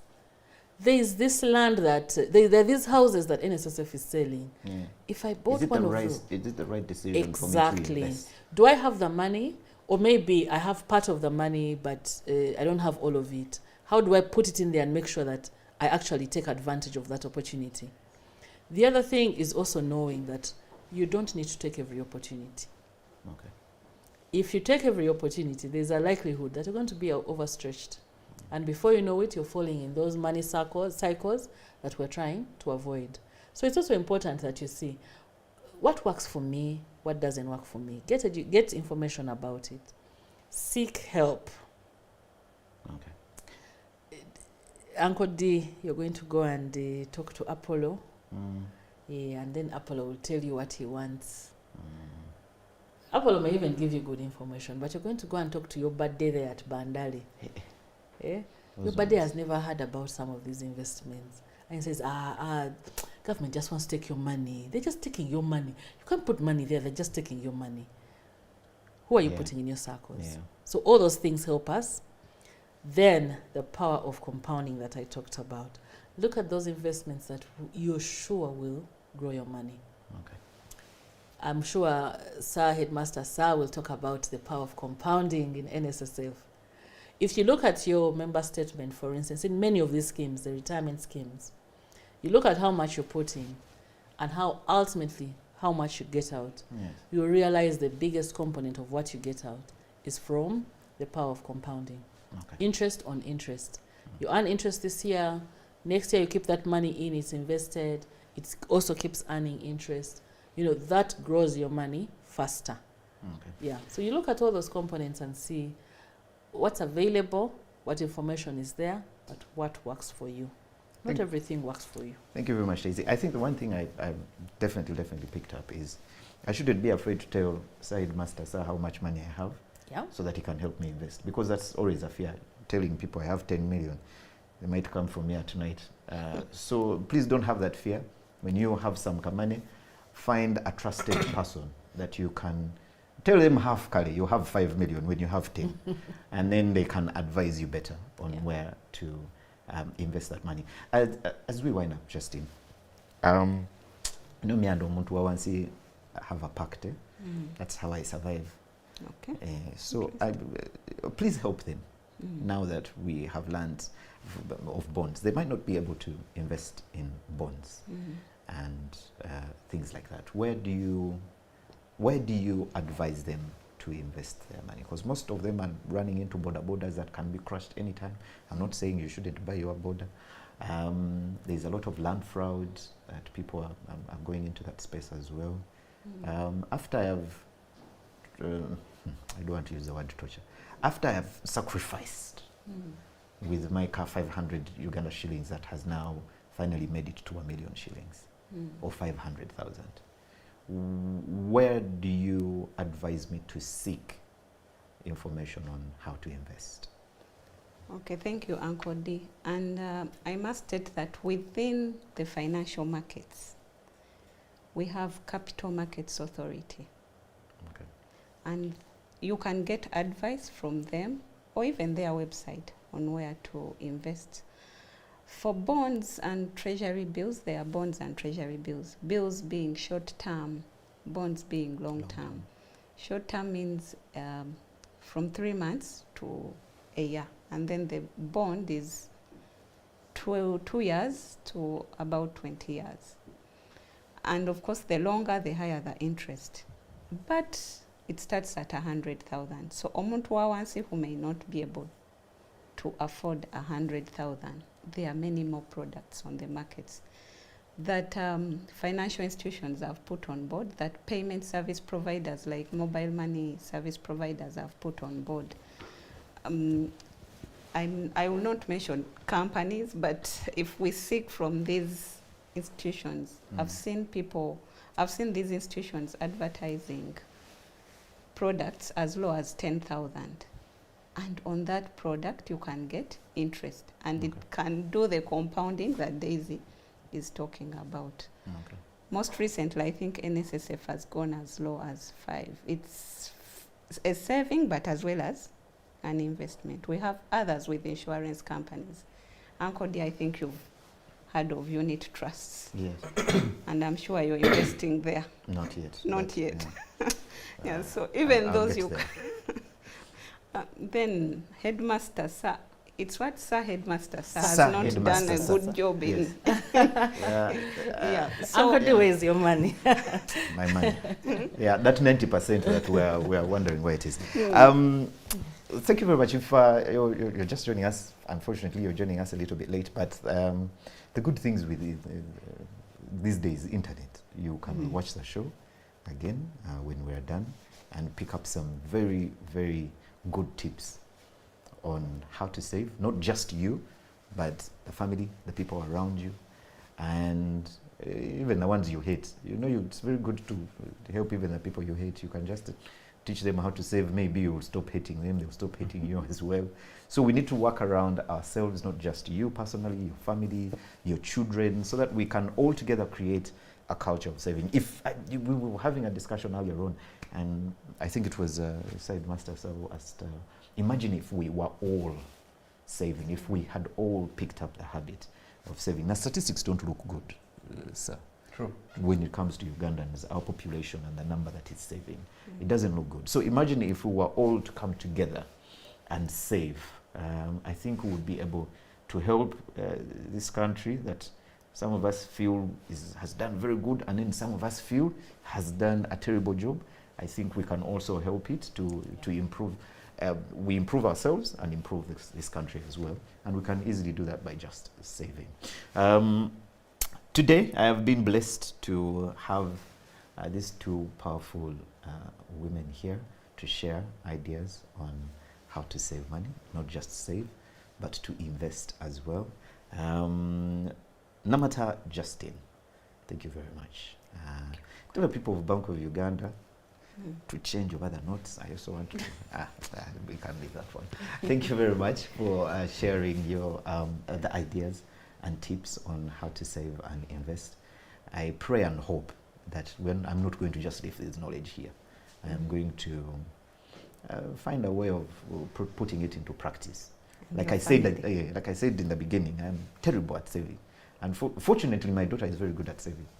Every time I give her 500, she somehow ends up having 700. I don't know how that works. But hope you'll get rich. Yeah. I hope you get rich. I hope you get rich. Thank you very much, Daisy, for sharing those wonderful ideas. One, I am definitely walking into the bank today is automation. They pay my landlord.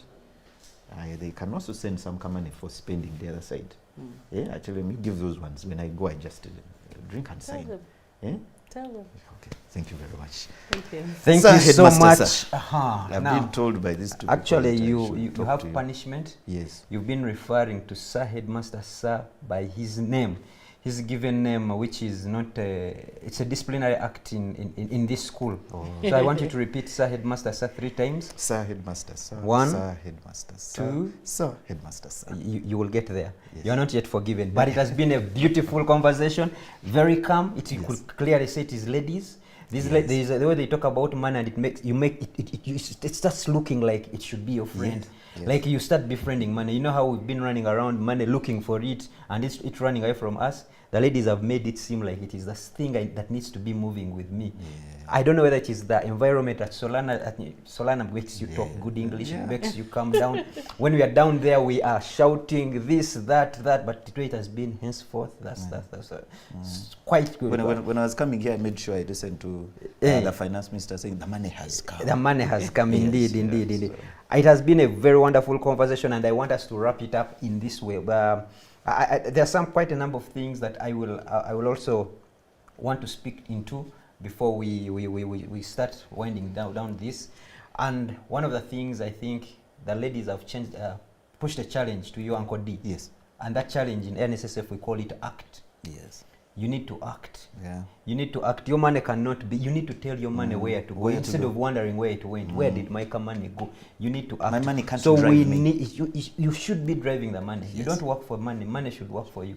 So there are quite a number of investment vehicles. Capital Markets Authority licenses maybe about 25 players in that field. We take as low as 500 shillings. A share. There's a share of actually 10 shillings. So if you are not there, it is your problem. It is not the market. Yes. IRA has also a number of vehicles. That's insurance. BOU also regulates a number. UBRA regulates a number. The best fit for you to start saving is look around for the regulated entities. First start there, park there, then you can get wiser later. Go into your land, go into after. But that you are sure that the money is there. I will come and find it there. Yeah. So Uncle D, before you go, and NSSF has Smart Life. So that one we are going to register you by force, hook or crook. Amen. Before you leave this. Amen. As long as you have a national ID, we will be able to. I've learned that we are very good at saving when we are forced. Yeah, we are going to force you. So now anyone that You will comes thank to us me later. by force, I will allow. This saving ecosystem is about knowledge, about attitude, about behavior. Yeah. Money is a consequence. In all this that we do and what we want to do as a nation, what we want to do for the communities is to give them the knowledge. What you've shared is knowledge. And I want us to go back and start challenging our own attitudes. What are we thinking about? Because people are saying there is no money. That's an attitude. The money is there. Bank of Uganda, the money is there. They print it. Yes. When it gets old, they print more. But of that money, which of it is yours? It's about your attitude. So money becomes a consequence. If you think there is no money, you will actually not find the money. But if you go out there to get money, you will make that money. And then the behavior. All you have been talking about is behavior. Budgeting is a behavior. Yeah. Kameza is a behavior. There is a reason why a cleaner buys a plot and you are still speaking about the English of which plots are located where. Because what you need, what they have understood is their behavior. Their behavior is I will save. I will put aside money. Once I put aside money, I will command this money to go. So, ladies and gentlemen, I want to emphasize this, that money is a consequence. Stop walking around looking for the money. First work on your behavior. First work on the knowledge. First work on the attitude. Money is a consequence. There is a time when money is looking for you. You are not the one looking for it. You are seated at home and people are saying, can you come and do this? That will happen. Wealth, the wealth life is about getting money. When we get money, we keep it. You can never get wealth if you're not keeping money. So At NSSF, we keep your money by force. By force. But I want to add on, if you are not keeping money voluntarily, it is not going to, you are not getting wealth. I'm not a bad person. I don't want to say those things. But the whole reason why we get money, keep money, grow it, for it to be sustained, is so that we can eat it. Yes. So people get worried when we tell them save money. They think they will never enjoy this money. No, you are saving this money so that you can start eating it. We are seated in one of the Salana houses here, and people are asking how much it is. When you have grown money and it isn't sustaining, you are not asking how much. You are asking where. You start consuming lifestyles. You're not looking at the house and you're saying, well, I can build 10 houses in that. No, at that point, it's not money that is the problem, because you are eating money that has grown. When you pick 100 million from a billion, you are not spoiling money. No. That is, so the ultimate goal of why we are saying save, it's just the beginning of the wealth creation, so that you can eat without getting worried. Don't eat at the edge. If you can see how Uncle D is seated here, you clearly can know that it is not his couch. Yeah. He even fears maybe they will charge me. No, know. but when you get to the point of eating money, this couch will have your shoes on the beat. So, ladies and gentlemen, I needed that to get out there. Your clan will never banish you because you have refused to give them money. One thing I know in my good life that I have lived is that as long as you have a savings and you have refused, people have come, I school fees, and you say, I don't have money, I want to give you, they will not banish you. They will still want to have you in the clan because you are the one with a saving.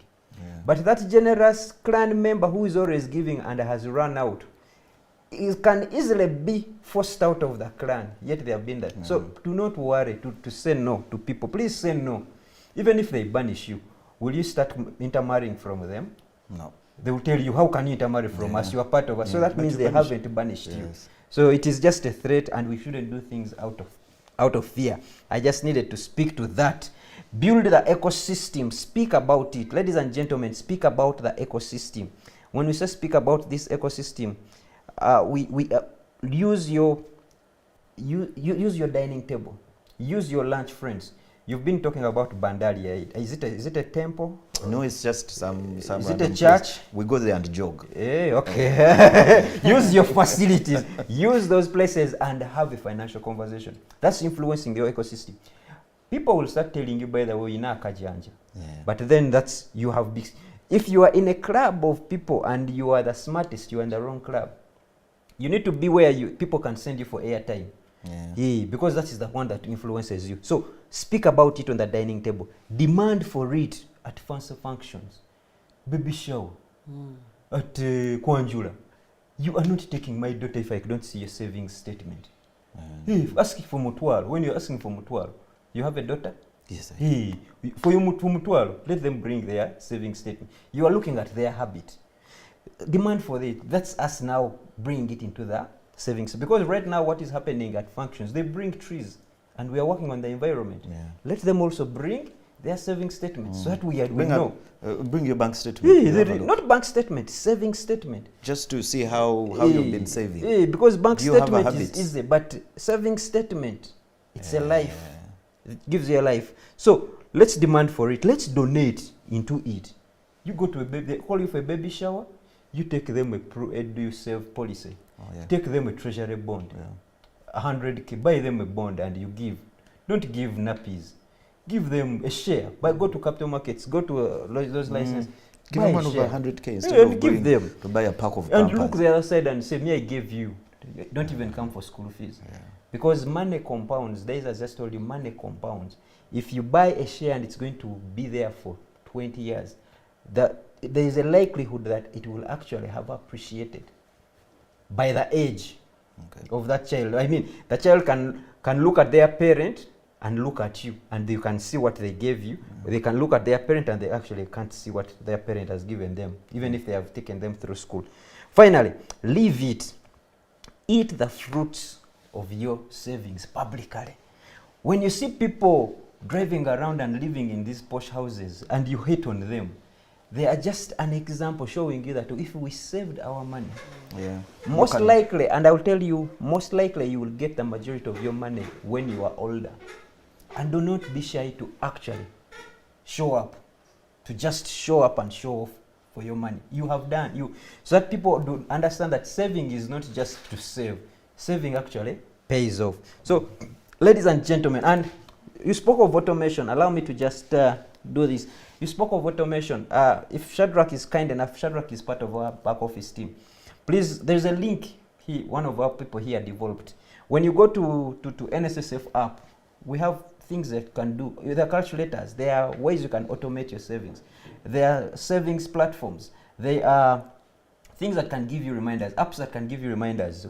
Did you save? Have you taken off this? How much you've Yes. saved? So Shadrach, if you are kind enough, that one, it's him that developed it, one of our members who is in charge of live streaming and doing this. And if you're also kind enough, please, to put up my slides as we wind down this conversation. I just have 2 or 3 things to say. If you do not save money, money won't save you. If you are not saving money, it is wrong of you to look for it to save you. So ladies and gentlemen, this is talking about the saving ecosystem. So if people are not saving money in your ecosystem, how do you expect to save them with your money? They need to be saved with their own money. So encourage, start, call the brother, call yours. Like now, go and ask your maid, the money I give you, where are you saving it? Because chances are if they are not saving it, then they are looking at your savings. Yes. So make everyone save. And when you make them save, make sure you remind them that I made you save, so you shouldn't have problems with money. If Shadrach, you're kind enough to go to the next slide. And so today we are saying leaving no one behind, and we want to. So if we say save money, Shadrach, are we sorted, or you are leaving me behind again? He usually says leaving no one behind and then leaves you behind. He's given me his technology, and I can tell you that it is not doing me wonders as we think. Just please confirm if your slides are moving. But in a special way, okay, that is me. It's not him. In a special way, as we bid farewell to this particular webinar, we want to bid farewell to a special person that has been part of this group. If Shadrach, I can't see it on my end, but please, if you are able to flash, we have a lady here that has served the financial literacy unit for the last 6 years. Anna Maria Sanyu, who has taken on a new assignment. So sometimes when you say bid farewell, people think they have died. No, they have been promoted and they have gone to the next bid, and would want to take this opportunity to say thank you to Anna Maria, who has put together all these things for the last 6 years at NSSF. She's going to be now serving the customer service center. So when you call people for balance, she's the person. So you tell her, you used to serve me as a senior lady in NSSF financial literacy class. Now she's the head teacher in that side. So Anna Maria, we want to say thank you as we say goodbye, and I want to also extend sincere thank you to BOU for sending us Miss Namata Justin. Say thank you to Ubra for sending us Daisy, and Sanyu FM. Yes. For sending us Uncle D. Those people are amazing. But before I say goodbye, we have homework. What is that one book, one video, one movie, one billboard that you would want people to go to reference this conversation, that's something that can actually push them in this financial conversation? What is that one habit, one something that you can give them as homework? That, guys, if you can read this book, if you can do this, do it, then you will thank me later. So I'll start with you, Uncle D. I think I'm not going to ask people to read. I don't want. I'm not such a good reader, so I'm not going to ask you to do things that I don't do. But the one thing I'm going to ask you to do, don't be afraid. Find a day, find an hour, walk into an office. I don't know if Sahid Master Sai is available. I have found seeking knowledge from the people that have it, wisdom. When you have your savings, when you want to invest, when you don't know what to do with your money, when you don't know what to do with your salary, when you don't know what to do with your life, walk into offices. Don't be afraid to go to NSSF and ask for a person like Sahid Master Sahi, and say, Sahid Master Sahi, no, you're very busy, but can you give me just 30 minutes? and get all the wisdom that you can from there. If you can find a 30 minutes, these ladies are very busy, but trust me, if you have intention and purpose, they'll give you the 30 minutes. And that will be more than any book that you might ever be able to read. Thank you. Thank you so much. I promise I will definitely give you 10 minutes. Anyone who walks in, I will give you 10 minutes, but Amen. we will be friends after Yes. 10 minutes. Yes. Daisy, what is that one thing? There are many one things. There are so many one things. But since it is a Friday, let me get into the weekend, and instead of going on Snapchat or TikTok, go to YouTube and search for, it's a movie, I think it has had 3 parts, Smart Money Woman. Yes, I see someone there picking up their phone. Smart Money Woman. There are many things. It's a movie. It's a Nigerian movie. It's based off a book, but it speaks a lot about the things that we have talked about here, from culture to saving to investing, projecting, setting goals, budgets, but also eating the money. Yeah. So it has Smart Money Woman. All right. I think it has about 3 parts. It will give you all the information you need about creating a relationship with your money. And now indeed you have an excuse to be on the screen for the weekend. Yes. For this And weekend. when your friends call you and say, "No, today I have an assignment. It's with my TV," so they don't have to go to Bandari. They won't go For to jogging. Bandari. For jogging. There's no jogging this And weekend. finally, Justin. Thank you, Apollo. Of course, for me, I recommend the Bank of Uganda website for all your investment opportunities in the government securities. But the one book I would want people to read is called Millionaire Next Door. It's a big book, about 300 pages, but we've been talking automation. You could listen to it. Yes. It's a research that has been done on how people have made it to become millionaires while others have stayed down. And it looks at people in the same income bracket or even those in lower income brackets, but doing better than others. So yeah, that's it. Wow. Thank you so much. Thank you, Justin. Thank you, Daisy. Thank you, Uncle D. We have talked automation, and I also want to send out this challenge, this shout out, that if you have any innovation that can help us automate, please send it to NSSF. We'll blast it out. For today, we are blasting out the Fin tool by Shadrach, Livestream Extreme. Livestream Extreme, yes. That he has done that helps you automate and do your things, keep your budgets, align yourselves with the digital era. So kindly check it out. We have put it on our YouTube, on our Zoom. You will find it somewhere, and then look out for it. Also look for him. He's a young man that is sharing this information. From the back office team, Aisha and Fenon Events, who do this, make this happen. Thank you so much. My final thank you to Anna Maria, who has put this thing together for the last 6 years. For now, from NSSF, we say thank you, and thank you everyone else for listening in. Till we meet to the next class next in August, last Friday of the month. Thank you. Thank you.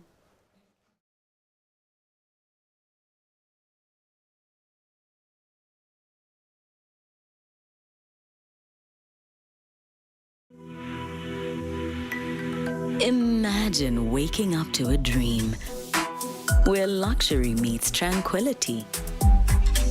Welcome to Salana Lifestyle and Residences, a sanctuary of elegance where every detail is curated for your comfort. From impeccable security to serene garden pathways, Salana offers more than a home. It's a lifestyle. Now, your dream is within reach. Salana's exclusive New Year's sale is here. Buy your home today, starting from just $139,000 US. Salana Lifestyle and Residences, now ready for occupancy. Live, work, play, and shop the Solana way.